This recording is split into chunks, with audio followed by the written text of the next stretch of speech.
So despite what you might think, you can sew an entire swimsuit just on a sewing machine. There are enough stitches available and the techniques that we're using that you can go from beginning to end entirely on a sewing machine.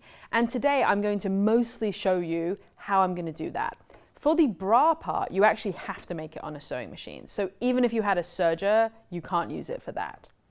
If you do want to use a serger, which is optional, arguably you'll get a slightly more professional look because of the way that it finishes the seams. You can do construction on a serger of like the outside fabric, so you don't have to use a sewing machine for that. Or you can sew it on a sewing machine and then finish the edges on a serger. And that's actually what I'm going to do today. So you'll kind of see what it looks like on that. So you definitely need a sewing machine. And if you have a serger, you can also use it and you'll get a slightly more professional look. But really, don't worry about it. I mean, guys, you're making a swimsuit. It's already very impressive, even if you're not using a serger. We also use an iron. Now you might think like, woof, do not iron, stretch your fabric. You do have to be careful. It helps and it works. I do it all the time, but you do need to keep it on a low temperature and use a press cloth. What happens if you don't? One, you might melt things, or you might make it shiny or a bit matte, or you might leave an impression. So you always want to test first before you iron. Have some scraps of the fabric and just like every single time check like, is this gonna melt my fabric? And then you always want to use a press cloth, and that usually will at least avoid melting, although you can sometimes still get a bit of a shine. In this class, I am not going to use a press cloth. I'm going to live on the edge because otherwise you can't see what I'm doing. So in the worst case scenario, if I melt something slightly, please excuse me, but it's okay, it's a sample, we'll be fine. But usually you definitely have to do that. So let's talk about stitch types. Now this is really important when making your swimsuit. Unlike with normal garments where you mostly just use a straight stitch, you can't use them really on a swimsuit because as soon as you put the suit on and it's stretched, it would all pop out immediately and it would rip all the stitches out.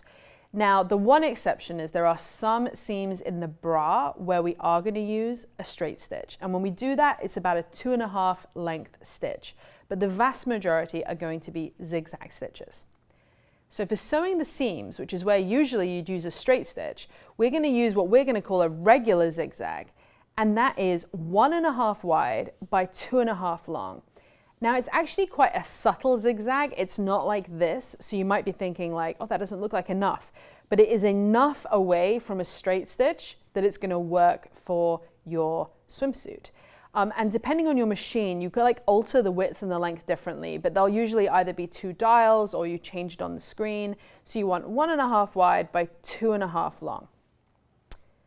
For attaching elastic, we're going to be using a wider zigzag, a 4.5 wide by a 2.5 long.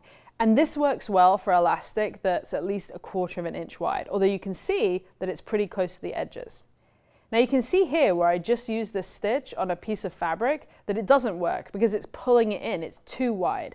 But when it's on top of elastic, it actually works fine. So this is helping to secure it down. Now when you flip the elastic over, and you're going to understand what I mean in a minute, and you top stitch it, we're going to move to a slightly different stitch. We're going to move to a 2 length and a 3 width. So it's slightly narrower than what we just attached the elastic with. And this is if we just want to top stitch with a regular zigzag. Now there are 2 alternatives to top stitching with regular zigzag. The first one is to use a triple stitch. And this is an extra stretchy stitch. Whew, it's like a tongue twister. And instead of going 1 like this, it goes 1, 2, 3, 1, 2, 3, 1, 2, 3. Now my machine actually does that and it takes even more little stitches. So this looks slightly more dense than most people's triple stitch would. And for me to get the equivalent kind of width, I would actually use a width of 3 and a length of 0.5.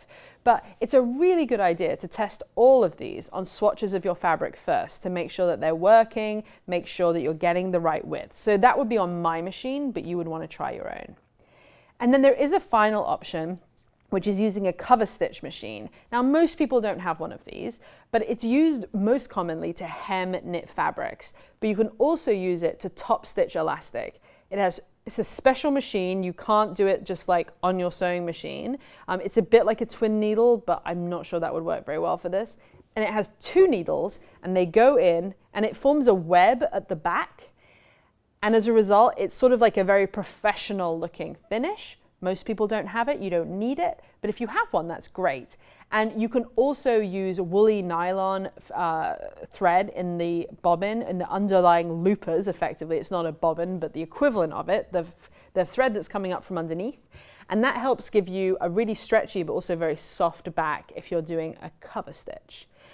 As we're going through, there are a few other stitches where I'm going to do something different than what I just told you, but I will tell you each time. It's in the instructions. You just need to pay a lot of attention to stitch types when you're making a swimsuit. So now let's talk about finishing the seams. So some of the seams are hidden, so it really doesn't matter. And technically, you actually don't have to finish any seams because swimsuit fabric doesn't fray.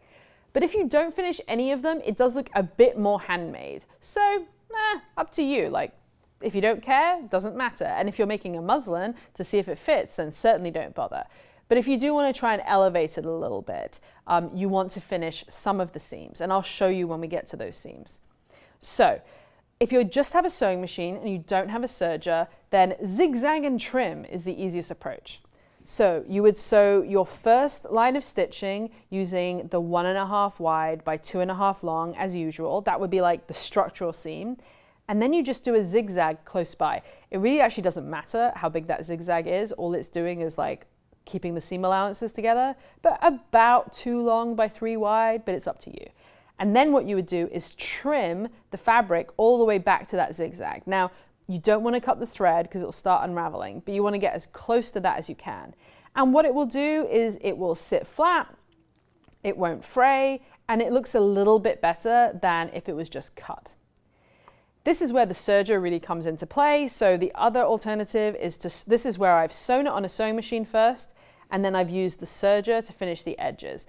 And it wraps them, it's very stretchy, it looks very professional, which is nice. But that's only available really to you if you have a serger.